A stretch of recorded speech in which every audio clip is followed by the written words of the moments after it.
Hello guys, আপনাদের সবাইকে স্বাগতম আমার নতুন একটি ভিডিওতে। আজকে আমি বানাবো কাঁচা আমের জেলি কেক।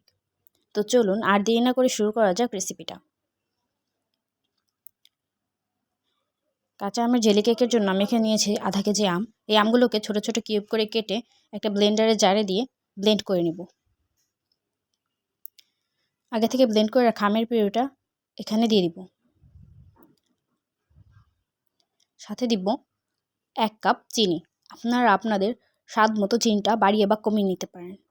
এখন এই চিনিটা দিয়ে ভালো করে এই আমের পিউরিটার সাথে মিশিয়ে নিব।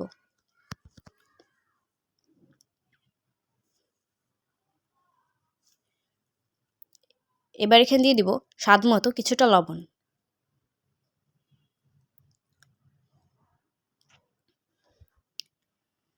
একটা বাটিতে আমি এখানে দিয়ে নিচ্ছি 3 চামচ কর্নফ্লাওয়ার,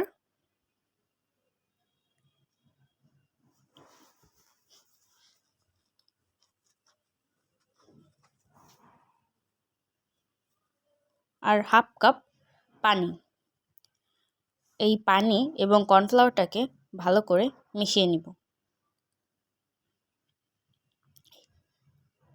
সেই পিউরিতে এখন দিয়ে দিব সামান্য কিছুটা ফুড কালার। এই ফুড কালারটা দিলে অনেক সুন্দর একটা কালার আসে। আপনারা চাইলে ফুড কালারটা স্কিপও করতে পারেন। আগের থেকে গুলিয়ে রাখা সেই কর্নফ্লাওয়ারের মিক্সচারটা এখানে দিয়ে দিব।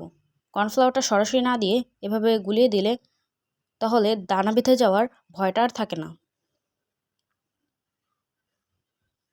এখন এই মিক্সচারের সাথে কর্নফ্লাওয়ারটা ভালো করে মিশিয়ে নিব।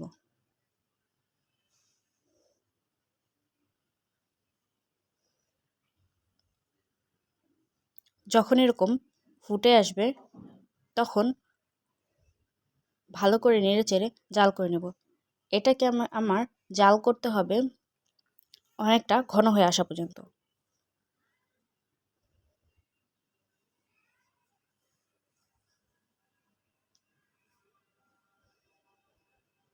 রান্না করতে করতে যখন এটা এরকম ঘন হয়ে আসবে তখন এটাকে নামিয়ে নিব। একটি বাটিতে কিছুটা তেল ব্রাশ করে সেই জেলিটা এটার মধ্যে দিয়ে দিব।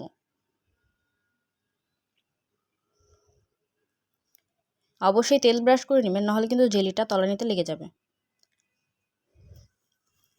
এখন এটাকে সারা রাতের জন্য ফ্রিজে রেখে দিব। দেখুন আমি আমগুলোকে কেটে নিয়েছি। এটা কিন্তু বাচ্চাদের জন্য খুবই পুষ্টিকর। ভালো লাগলে অবশ্যই লাইক করে দিবেন এবং ফলো করে রাখবেন। আল্লাহ হাফেজ।